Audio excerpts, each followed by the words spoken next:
Pak,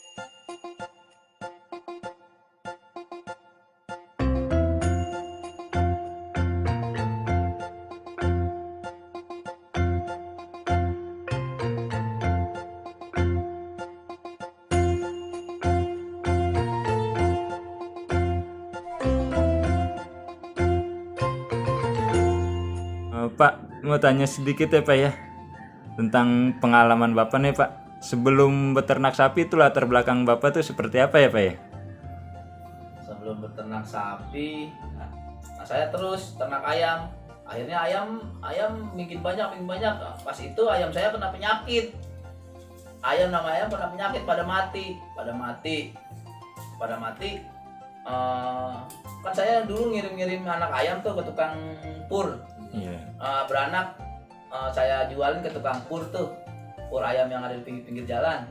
Pas mati kan saya bingung, akhirnya saya jual semua tuh ayam, jadi duit 210.000. Akhirnya saya berpikir, ini saya punya duit 210, saya apain nih duit? Bukannya saya girang tuh dapat duit 210.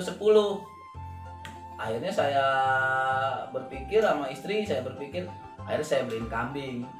Nah waktu itu kambing itu saya beli di Jonggol, saya minta anterin sama teman saya namanya Bang Adi. Dianterin lah saya ke Jonggol, belilah kambing biang anak, kambing domba. Akhirnya itu kambing biang anak itu anaknya udah bisa makan rumput, udah bisa makan rumput. Saya jual induknya, udah gemuk. Paling jarak berapa bulan saya jual, sebulan atau 2 bulan gitu. Saya jual induknya, saya beli lagi kambing yang hamil. Di Parung, saya cari ke Parung, ada yang hamil. Nggak lama di rumah saya, sekitar seminggu atau 3 hari beranak 2. Nah, habis beranak 2, selang sebulan udah bisa makan rumput, saya jual lagi induknya. Saya rawatin, saya kasih air tahu yang belum jadi tahu tuh putih diminum. Akhirnya habis saya jual itu kambing, beli lagi biangnya terus begitu sampai setahun ada 14. Akhirnya setelah 14 ekor saya bingung, wah banyak juga nih kambing. Saya jual separuh 7 ekor. Akhirnya jadi itu duit 2 juta, kalau nggak salah jadi duit itu 7 ekor 2.100.000. Jadi duit 2.100.000, saya bingung lagi, nih duit 2.100.000 buat apa? Itu di tahun berapa itu Pak? Tahun berapa itu Ibu? 2002.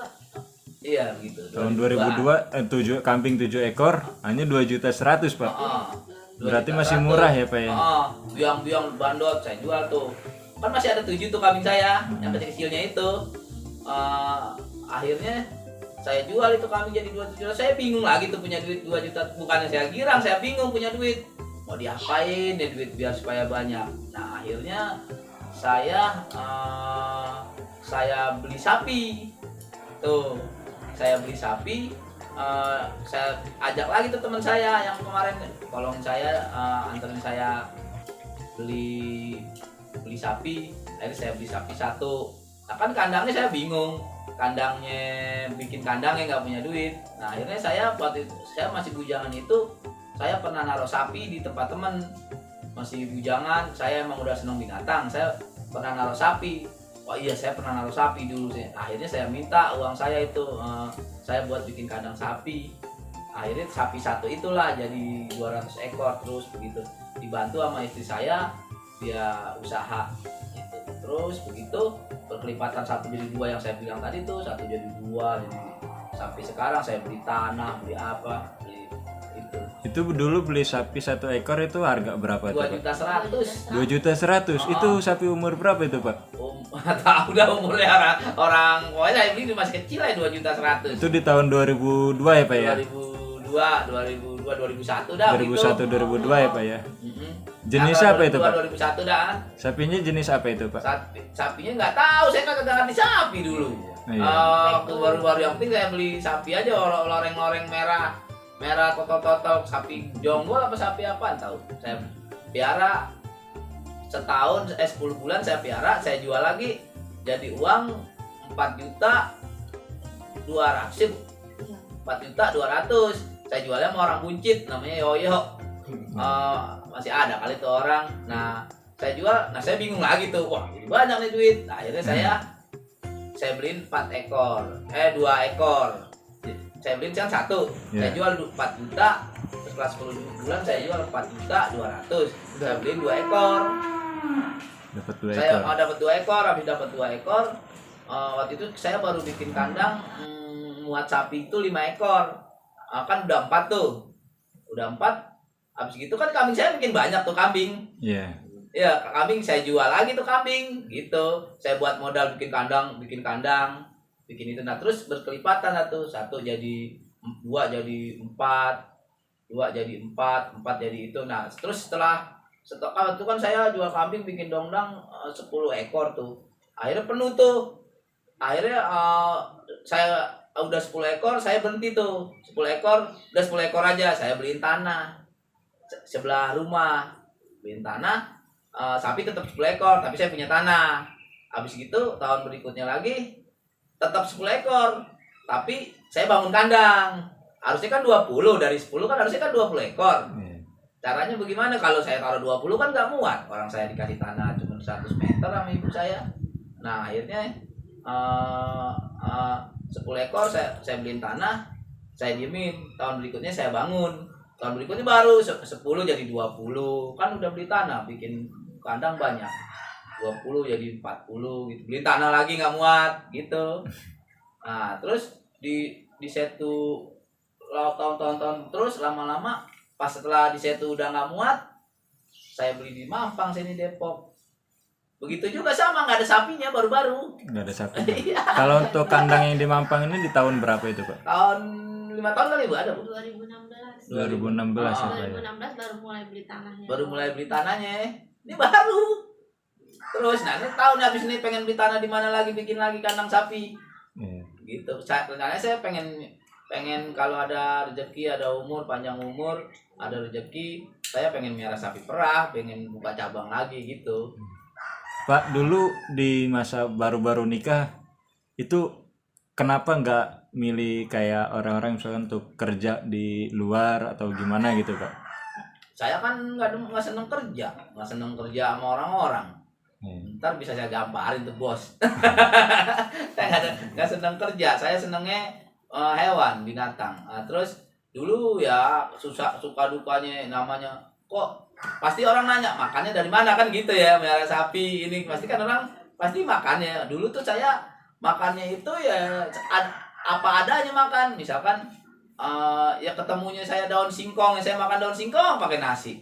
Ketemunya kangkung, kan dulu kan banyak rawa, banyak kangkung. Saya nyari kangkung, saya nyari pulang ngarit, sambil ngarit saya bawa pulang, saya rebus, saya pakai sambal. Ya kalau kagak ada makan, nggak punya makan, saya nggak punya makan nih. 1 hari berdua sama istri saya belum makan. Malamnya saya pergi main ke rumah ibu saya, ke rumah mertua. Saya duduk aja di rumah mertua. Ntar mertua nanya, lu udah makan? Lu makan no? Mak masak ini nih. Udah istri saya suruh makan. Udah saya pergi ke rumah ibu saya duduk aja di rumah ibu saya. Saya nggak tuh perut lagi lapar banget tuh dari pagi belum makan tuh. Saya duduk. Ibu saya bilang, Den, no, mama masak ini no, mau makan. Udah saya langsung makan. Habis saya makan, saya jemput istri saya pulang buat tidur. Udah kenyang, saya pulang. Jadi tidur. Makannya di rumah masing-masing ya, Pak ya? Tapi nggak ada yang tahu. Saya nggak minta makan, saya duduk aja. Lama-lama kan orang tua nawarin makan. Itu kalau saya nggak punya apa-apaan gitu. Berarti Dulu mah saya istri saya ya pengen makan ayam. Padahal saya punya ayam kampung. ya. Tapi saya kan dulu berpikir, saya minta potong ayam, saya nggak potongin ayam itu, saya jual ayam itu, ayam kampung kan harganya agak mahal. Jadi saya jual ayam kampungnya, ntar jadi duit saya beliin ayam negeri. Ayam negeri kan murah. Saya beliin ayam negeri, saya dapat lauknya, dapat cabenya, dapat berasnya, sisanya tetap makan ayam juga, tapi ayam negeri gitu. Begitu juga istri saya mau makan telur. telur ayam. Saya sayang telur ayam kampung. Saya bawa dulu ke warung. Saya jual tuh telur ayam kampungnya. Saya beliin telur ayam negeri. Saya beliin telur ayam negeri. Kan dapat bumbunya juga. Kalau ayam kampungnya saya aduk aja, saya goreng, Nggak dapat cabenya. dari mana tuh bumbunya segala macem? Dari mana? Akhirnya saya jual dulu tuh telur ayam kampung. Ya nggak, jual 2 atau 3 dapat banyak. Ayam negeri dapat kembalinya juga, saya beliin itu. Terus ya saya bersyukur dapat istri mau ikutin saya, karena saya orang yang nggak pernah kerja dari masih muda, nggak pernah kerja dah, nggak pernah tahu. Tapi kalau masalah hewan, saya emang sama hewan dari kecil. Hewan, ayam, ikan, kambing, karena di lingkungan saya itu banyak peternak sapi, kambing di Buncit, di Mampang Buncit. Gitu sampai sekarang juga istri saya masih ngebantu semuanya, penjualan segala macam masih ngebantu, termasuk biaya-biaya yang lain-lain dibantu dari penghasilan Sapi.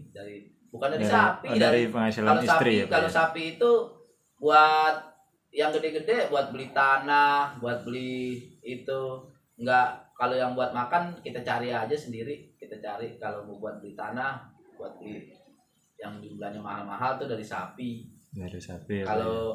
Kalau yang makan nyari aja, makan bisa apa sih, makan kan gitu, kita cari aja. Kalau hasil sapi ya buat beli tanah, beli macem-macem dah yang nilainya besar gitu. Berarti untuk punya sapi sekitar 200 lebih itu perjalanannya sulit ya, Pak, ya? Itu nggak langsung punya sapi banyak gitu ya, Pak, Nggak ya? langsung, karena saya dari nol, nggak punya modal. Dari tanah dikasih sama orang tua saya 100 meter, saya bangun sendiri, saya apa-apain sendiri dah. Pokoknya saya bikin kandang sendiri tanpa bantuan yang lain-lain, maksudnya gitu.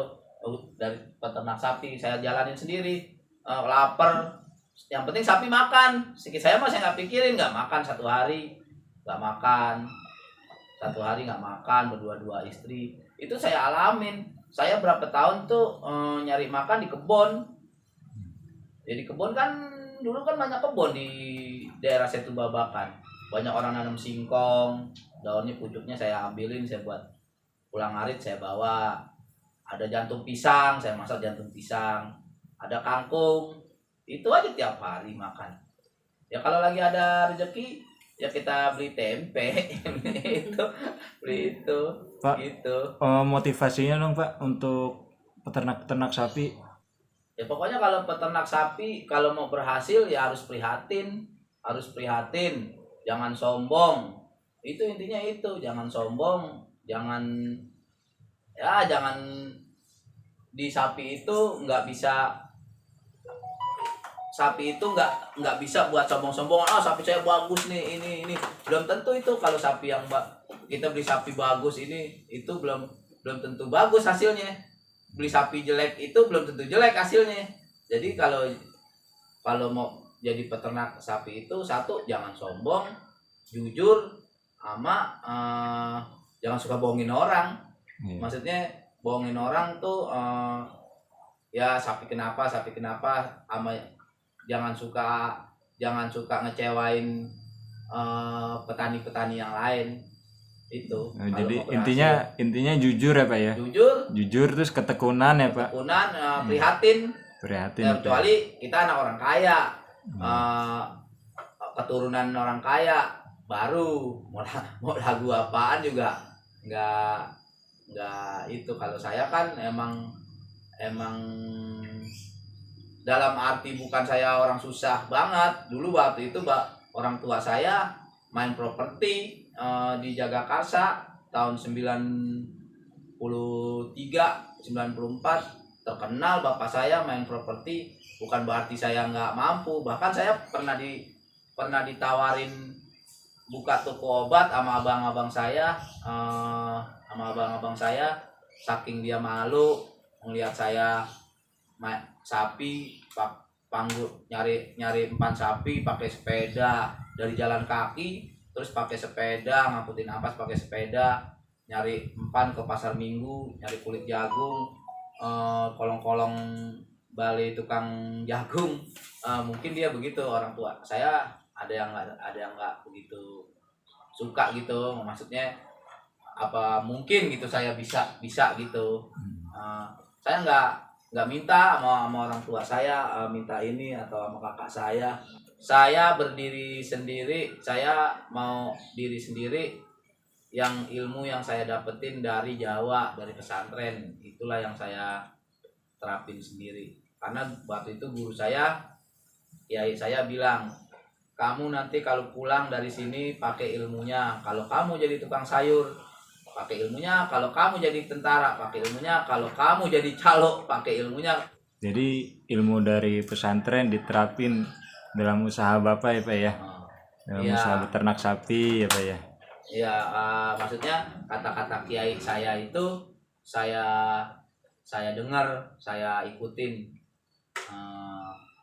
Saya ikutin banget, saya minta doanya banget gitu. Ya. Begitu. Itulah teman-teman sedikit motivasi dari Pak Haji Denny dari awal mulai merintis usaha ternak sapi sampai sekarang memiliki 300 ekor sapi. Semoga bermanfaat. Terima kasih sudah menonton. Wassalamualaikum warahmatullahi wabarakatuh. Salam.